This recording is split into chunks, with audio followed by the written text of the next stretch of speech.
Screen पे आप जो ये तस्वीर देख रहे हैं ये हजारों साल पुरानी कृष्ण बलराम की मूर्ति का अंश है और ये मूर्ति भारत में नहीं बल्कि रिसेंटली इजिप्ट में हुए आर्कियोलॉजिकल सर्वे के दौरान मिली है। यही नहीं, इसके अलावा संस्कृत में लिखे हुए कुछ श्लोक एक पत्थर के टैबलेट में मिले हैं और यही नहीं, ऐसे कई और भी बहुत सारे सबूत मिले हैं जो कि महाभारत और भगवान कृष्ण को इजिप्ट के पिरामिड्स के साथ जोड़ते हैं। पहले इन सारी बातों को मैं भी केवल एक इत्तेफाक मानता था, मगर अभी कुछ ही दिन पहले दोबारा इजिप्ट में गीजा के पिरामिड्स के पास हजारों साल पुरानी इंडियन टेक्स्ट कार्विंग्स मिली जो इस बात का सबूत देती है कि ये जो पिरामिड्स जैसे बड़े आर्किटेक्चरल मार्वल हैं, इन्हें इजिप्शियन गॉड्स या एलियंस ने नहीं बनाया बल्कि इनके पीछे जिम्मेदार लोग भारत के थे। इन्हीं इनक्रिप्शंस में एक नाम बार बार रिपीट भी हो रहा है। ये नाम है सिकाई कोरान, जो सुनने में दूसरी दुनिया से आया एक ऐसा शख्स लगता है जिसने सबसे पहले भारत पर अपनी छाप छोड़ी और फिर अपना मकसद पूरा करने के लिए इजिप्ट में एडवांस टेक्नोलॉजी को एस्टेब्लिश किया। तो आखिर कौन है ये सिकाई कोरान? क्या ये कोई भारतीय देवता है जिसका मिस्र की संस्कृति में बस नाम बदल दिया गया है? और भारतीय भाषा में आखिर इजिप्ट के पिरामिड के पास क्या लिखा पाया गया है? क्या वाकई में भारत के प्राचीन देवताओं का पिरामिड्स के कंस्ट्रक्शन में हाथ था? तो हो जाओ तैयार, क्योंकि हम जानने वाले हैं 2026 की सबसे बड़ी खोज के बारे में। आखिर कैसे भारत से हजारों किलोमीटर दूर बने हुए इजिप्ट के पिरामिड और भारत के देवी देवता आपस में कनेक्टेड हैं।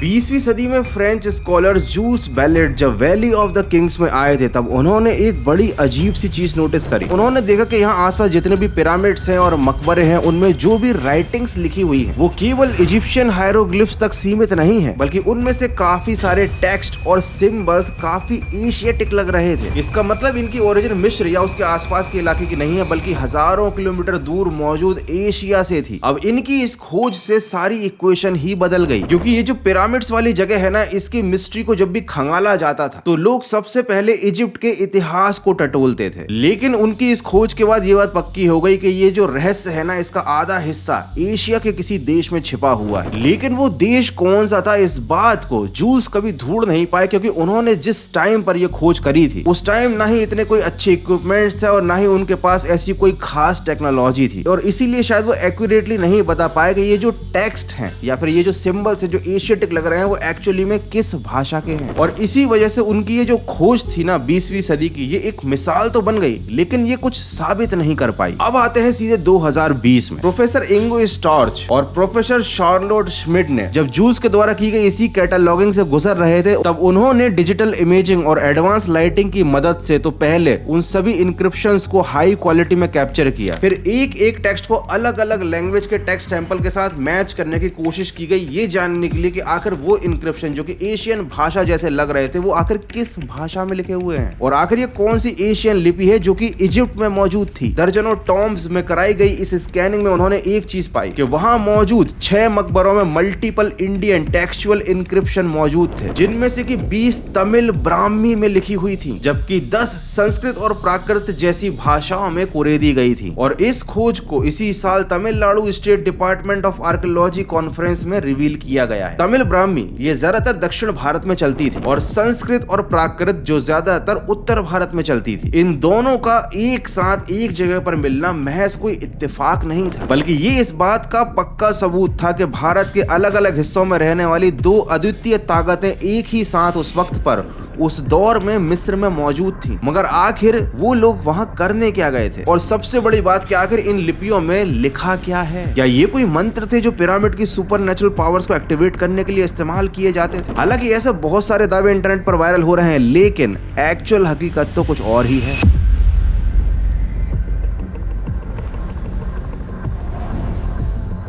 जिन 6 मकबरों की मैं अभी बात कर रहा था उनमें से 5 मकबरों में एक नाम बार बार रिपीट हो रहा था, सिकाई कोरान। जब थोड़ा और खंगाला गया तो पाया गया कि दीवारों पर ये लिखा था, सिकाई कोरान वारा कांता, जिसका ट्रांसलेशन है सिकाई कोरान यहाँ आया था और उसने देखा। एक और मकबरे में लिखा हुआ था कोपन वंतारा कांतन, यानी कोपन यहाँ आया था और उसने देखा। अब ये सिकाई कोरान और कोंतन थे कौन? और सबसे बड़ी बात कि इन्होंने यहाँ आकर ऐसा क्या देख लिया जो इस बात को पत्थर पर कुरेदना पड़ा? ये समझने के लिए आपको भारत से भी 5638 किलोमीटर दूर ग्रीस चलना पड़ेगा। ये जो मकबरे हैं ना, यहाँ पर भारतीय लिपियों के 30 मेंशंस पाए गए हैं। ये बात काफी ज्यादा एक्साइट करने वाली है ना, लेकिन ये आधा सच है। पूरी हकीकत तो ये है कि मकबरों में 30 मेंशंस भारतीय भाषा के हैं, लेकिन 2000 मेंशंस या 2000 से भी ज्यादा ग्रीक ग्राफिटीज मिली हैं। और अभी दिसंबर में ही रेड सी के पास बैरेनाइक नाम के प्राचीन इजिप्शियन बंदरगाह में आर्कियोलॉजिस्ट की एक इंटरनेशनल टीम ने इस आर्टिफैक्ट को खोज निकाला, जिनमें आपको 3 लोगों की आकृति दिख रही है। ये असल में वृषणी त्रिमूर्ति की तस्वीर है, जिसमें वासुदेव, कृष्ण, बलराम और देवी एकांशा बनी हुई है। तो क्या भगवान कृष्ण को उस दौर में वहाँ पूजा जाता था? और अगर ऐसा नहीं है तो आखिर ये मूर्ति वहाँ पहुंची कैसे? क्योंकि अगर भगवान कृष्ण अपनी लीला के दौरान मिस्र देश पर गए थे तो इसका वर्णन कहीं भी पुराणों में तो नहीं मिलता। अब इस मूर्ति से जुड़ी हुई बहुत सारी बातें ऐसी हो सकती हैं जो कि एक कंट्रोवर्सी में बदल सकती हैं। हम अलग अलग तरीके की बातें सोच सकते हैं, लेकिन जब इस मूर्ति से जुड़े हुए और डेटा को खंगाला गया तो और भी ज्यादा अलग हकीकत ही सामने आई। जब इस मूर्ति की कार्बन डेटिंग कराई गई तो ये पता चला कि ये मूर्ति पहली या दूसरी सदी की है, मतलब आज से करीब 1800 साल पहले। लेकिन अगर हम श्रीमद् भागवत महापुराण को देखें तो उसमें जो आर्कियोलॉजिकल डिस्क्रिप्शन लिखी हुई है उसके हिसाब से भगवान कृष्ण की मृत्यु द्वारका के पास की एक जगह भालका में 18 फरवरी 3102 BCE में हुई थी, यानी इस मूर्ति के बनने से भी 3500 साल पहले। दूसरी बात, गीजा के पिरामिड की जो कार्बन डेटिंग है वो ये बताती है कि इन्हें 2600 BC के आसपास बनवाया गया था, मतलब भगवान श्री कृष्ण की मृत्यु के करीब करीब 600 साल बाद। और ये जो इंस्क्रिप्शंस भी वैली ऑफ द किंग्स में मिली हैं ये भी पहले से तीसरी सदी के बीच की ही हैं। पिरामिड्स के बनने से भी 3000 साल बाद, यानी सिकाई कोरान जो भी था, इन पिरामिड्स के कंस्ट्रक्शन से उसका कोई लेना देना नहीं था। तो आखिर ये सिकाई कोरान था कौन और क्यों हर जगह इसका जिक्र है? अब इन मकबरों में जो एंशिएंट ग्रीक लैंग्वेज में जो लिखा हुआ है ना, उसका जो ट्रांसलेशन किया गया तो कुछ सेम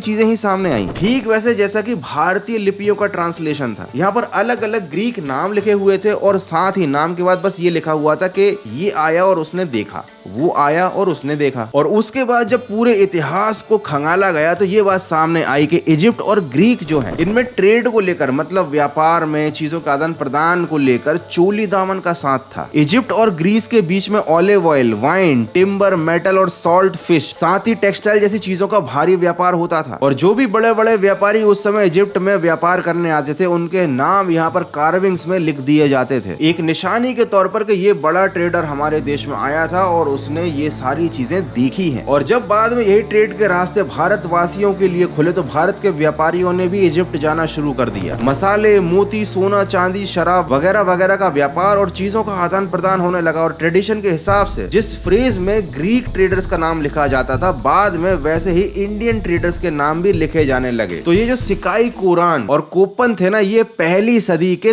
तमिल ट्रेडर्स थे जो कि इजिप्ट गए थे व्यापार करने के लिए, और इसीलिए इनके नाम वहां मकबरों में कार्विंग्स में मौजूद हैं। तो अब जरा इस चीज को अलग नजरिए से देखो कि पश्चिमी देशों ने हमारे लिए जो हमारा इतिहास बता रखा है, ये जो खोज है ना, ये उनके मुंह पर एक तमाचा है। और इसी खोज के साथ हमारे एजुकेशन सिस्टम की हिपोक्रेसी भी समझ में आती है। अगर हम भारतीय ट्रेड के इतिहास को पढ़ेंगे तो हमें यही जानने को मिलेगा कि पहले यूरोप और बाकी पश्चिमी देशों तक मसाले पहुंचाने का काम अरब के व्यापारी करते थे, जो पहले भारत से मसाले अपने पास लाते थे, फिर बीच में दलाली खाकर उसे मोटे दाम पर पश्चिमी देशों में बेचते थे। तभी 20 मई 1498 के दिन वास्को डिगामा ने भारत की खोज करी और यूरोप और भारत के बीच डायरेक्ट ट्रेड का रास्ता खोला। बिहार के STET एग्जाम, यानी वो पेपर जिससे सरकारी टीचरों का चयन होता है, उसमें तक ये सवाल पूछा जाता है कि वास्को डिगामा ने किस साल में भारत की खोज करी थी। भारत के किसी ट्रेड रूट की नहीं, भारत की खोज करी थी। ये सवाल ऐसे पूछा जाता है कि जब तक वास्को डिगामा ने भारत को खोजा नहीं था, भारत एग्जिस्ट ही नहीं करता था। और जबकि इस खोज के बाद ये चीज साबित हो चुकी है कि हजारों साल पहले तक इजिप्ट में डायरेक्ट व्यापार करते थे तमिल के व्यापारी, और साथ ही वो व्यापारी भी इजिप्ट जाते थे और बाकी पश्चिमी देशों में व्यापार करते थे जो कि संस्कृत, तमिल और बाकी प्राचीन भाषाएं बोलते थे। इन सारी मूर्तियों का भारत और यूरोप की ही सरजमी पर मिलना इस बात का सबूत है कि सदियों से इन दोनों का आपस में कांटेक्ट रहा है। यूरोप के द्वारा लिखी गई कॉलोनियल बुक्स में भारत के इतिहास को मिटाने की और भारत को एक हमेशा से गरीब देश बताने की जो साजिश थी ना, कि कैसे भारत एक पिछड़ी सभ्यता थी जिसका लोग फायदा उठाते थे, कैसे यूरोप ने इन्हें ट्रेड का रास्ता दिखाया और कैसे वास्को डिगामा ने भारत को खोज कर उस पर एक उपकार किया। एक्चुअली में कोई उपकार नहीं किया, उन सब ने केवल अपना उल्लू सीधा किया, हमारे गौरवशाली इतिहास को मिटाया और हमें ब्रेन वॉश किया। हालांकि इस खोज को अंजाम देने वाले स्टुअर्ट स्मिथ मोहम्मद और एक्सपर्ट्स ने, उन्होंने ये थ्योरी दी है कि जो व्यापारी थे उन्हें कोई सम्मान नहीं दिया जाता था कि उनके नाम पत्थर पर उकेरे जाते थे। ये एक ट्रेडिशन था, ये एक ट्रेडिशनल ट्रेड कॉन्ट्रैक्ट जैसा था जिन्हें पत्थर पर सहेजा जाता था। और ये जो लाइंस थी ना कि ये व्यापारी आया और उसने देखा, ये बेसिकली मटेरियल का वेरिफिकेशन था। जैसे मान लो भारत का कोई व्यापारी इजिप्ट से कोई चीज ले जाना चाहता है तो पहले वो आता है, इजिप्ट में चीजों को देखता है और वेरीफाइड करता है कि हाँ ये चीज की क्वालिटी अच्छी है, मैंने इसे देख लिया है और अब ये जो डील है ये ब्रेक नहीं होगी। तो ये जो पत्थर पर चीजें लिखी गई थी ना, ये एक तरीके का उस टाइम का लीगल एग्रीमेंट था कि ये फलाना फलाना व्यापारी आया और उसने